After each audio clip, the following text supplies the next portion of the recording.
I can't imagine any other filmmaker being able to create this from top to bottom with so much detail and bring you so into that world, you know, to create so many stories at once, which is one of the things I admire about Jim.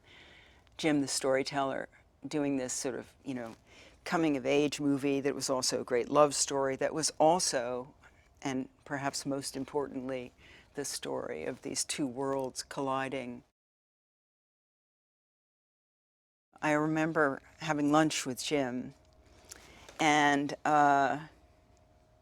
he started to talk about this kind of forest girl who could communicate with the animals and with the plants, who had a special gift of connection with living things, and who had perhaps eventually a strong connection with Yeoh. And I loved the idea of this character. And then he said, well, and she's going to be about 14. And I said, oh. And he said, and you and I know how immature you are, so I think you can handle this. I have had to work completely differently than I ever have before, because you do have to strip away all of that, you know, Sigourney Weaver, whoever that is. And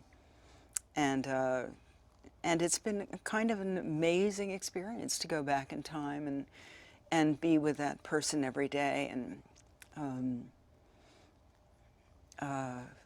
it's been quite an incredible year. I remember when Jim said, he said, oh yeah, you're going to have to hold your breath for about 3 or 4 minutes. And I said, Jim, I can't hold my breath for 30 seconds. And he said, you'll be able to. And I thought, oh, this is just Jim.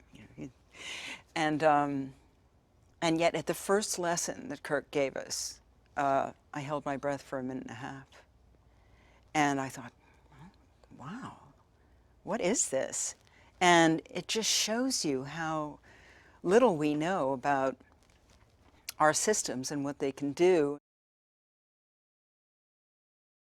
Zoe and I had a lot of fun because, you know, she would say, you know, you really need to, as the Na'vi woman, you need to, you know, conduct yourself like this. And, you know, she'd say to my brothers, take care of Kiri. And I'd be like, what? No one has to take care of me, you know, and I'd be like, just like, you know, just like you would be.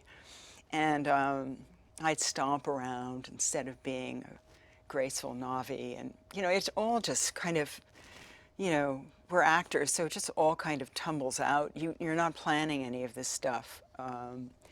But we had some good laughs about that.